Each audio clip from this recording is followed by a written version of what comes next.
운전자 보험 변호사 선임 비용 초입부터 대처가 필요한 이유. 자동차를 모는 사람은 의무적으로 자동차 보험에 가입해야만 합니다. 자차 보험에서는 민사적인 책임을 보장받는다고 볼 수 있고, 오늘 다루는 운전자 보험에서는 형사적, 행정적인 책임에 대해 보장받을 수 있다고 하였습니다. 여기서 어떠한 책임이 따르는지에 대해 궁금해하는 분들이 많으며, 간혹 굳이 운전자 보험을 들어야 하는지 되묻는 경우도 있으십니다. 보장이 되는 핵심은 먼저 대인 및 대물 피해에 대한 벌금, 교통사고 처리 보장, 그리고 마지막으로 운전자 보험 변호사 선임 비용이 있다고 하였습니다. 교통사고 처리 보장의 경우 형사합의금 분야라고 인지할 수 있을 것입니다. 세부적으로 각각의 항목에 대해 살펴볼 필요가 있겠습니다.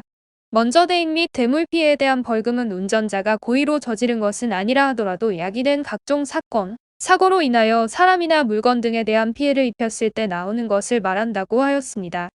대인 손해를 입혔을 때 벌금이 책정되는 경우가 종종 있으며, 보험상 보장하게 되는 요건을 보면 일반적으로 대인 피해에 대한 벌금은 3천만 원 한도, 대물 피해에 대한 벌금은 500만 원 한도 안에서 그 벌금을 보장받을 수 있도록 하고 있다 하였죠. 이렇게 일방이 잘못을 명확하게 하여 벌금을 물고 마무리되는 사례도 있지만, 간혹 법정 단계까지 크게 이어지는 경우가 많습니다. 이런 경우에는 합의는 물론 소송을 거쳐야 할 수 있어 유의해야 합니다. 이때 운전자 보험 변호사 선임 비용 보장 규정이 해당한다고 하였습니다. 이는 다른 말로 법률 비용 지원이라 볼 수 있다고 하였습니다. 민사상 혹은 행정상 법률 분쟁이 발생하는 경우에도 도움을 받아볼 수 있겠습니다. 과거에는 정식 기소 및 약식 기소 후 재판, 구속 등의 하나여서만 보장을 받을 수 있었지만, 근래는 불구속 약식 기소된 케이스, 혹은 상대방 피해자가 사망하거나 피해자가 중대법규 위반 상황이더라도 조력받을 수 있도록 하여 보다 그 폭이 넓어짐을 확인해 볼 수 있겠습니다.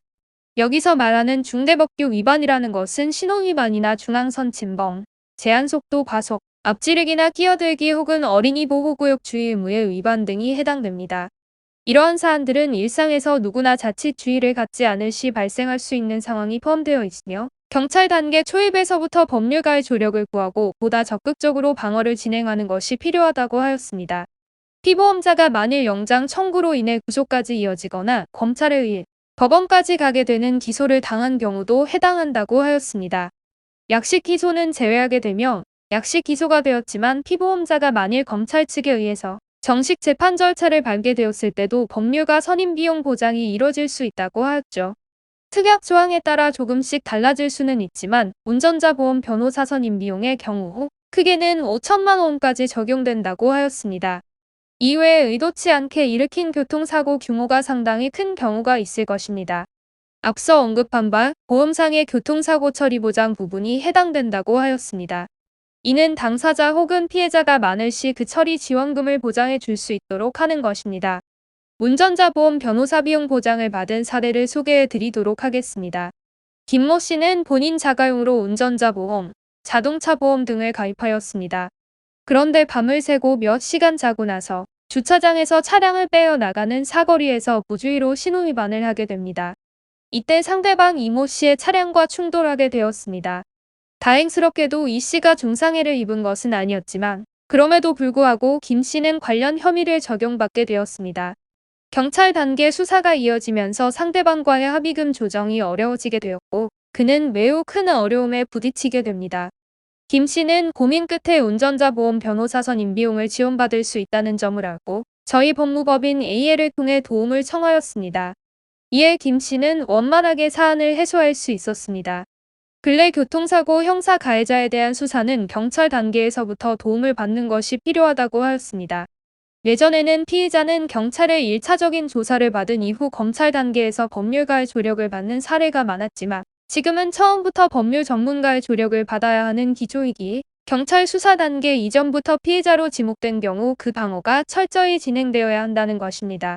다만 몇몇 조사 단계 혹은 합의 단계에 법률가의 조력을 구해야 하는 것이다. 기존 보험 조항이나 규정만으로 해당 선임비를 충당하기에는 어려울 수 있고, 간혹 무조건 정식 기소 상태 혹은 재판 상태 및 구속이 이루어졌을 때에만 보장이 가능한 경우가 있다고 전문가들은 유의할 것을 당부하였습니다. 사례와 같은 다양한 문제가 발생할 수 있는 상황이기에 운전자 보험 변호사 선임 비용 보장을 받을 수 있는 특약을 확인해 보아야 하겠습니다. 방어권을 적절히 행사할 수 있는 것은 긍정적인 결과로 이어지게 된다고 하였습니다. 벌금 및 상대방과의 합의에서도 도움을 받을 수 있기에 잘 알아보 이에 대한 도움을 구하는 것이 좋다고 하였죠. 생각보다 많은 분들이 자신에게는 일어나지 않을 것이라 판단하고 적합하지 않은 선택을 하고 미리 대비치 않아 큰 어려움을 경험하는 사례가 많다고 하였습니다. 그렇기 때문에 어떤 연유에서 건 교통사고 등이 유발되었다면 그리고 대물 혹은 대인 피해가 발생했을 시 법적 입장 정리를 신속히 하는 게 도움이 될 것이라 하였습니다. 교통사고 혹은 상기 사례 같은 경우 12대 중과실에 포함되는 만큼 피해자가 되었다면 도움을 받을 수 있는 법률가와 상의해야 합니다. 다만 이때 가장 좋은 것은 보험에 대한 전문적 지식이 있는 합의부터 소송까지 진행해 줄 수 있는 법무법인을 만나는 게 필요하겠습니다. 저희 법무법인 AL에서는 교통사고 관련 전담 변호사뿐 아니라 손해사정사가 사례를 판단하고 도움을 드리고 있습니다. 그렇기 때문에 따로 어렵게 길을 돌아가는 게 아니라 저희 법무법인 AL을 통해 의뢰를 하심으로써 한 큐에 신속하게 도움을 받을 수 있습니다. 운전자 보험 변호사 선임 비용으로 피해는 최소화하며 어려운 문제가 있다면 신속하게 해소해 드리고 있으니 하단 이미지 통해 비대면 상담 진행하시고 도움받기를 바랍니다.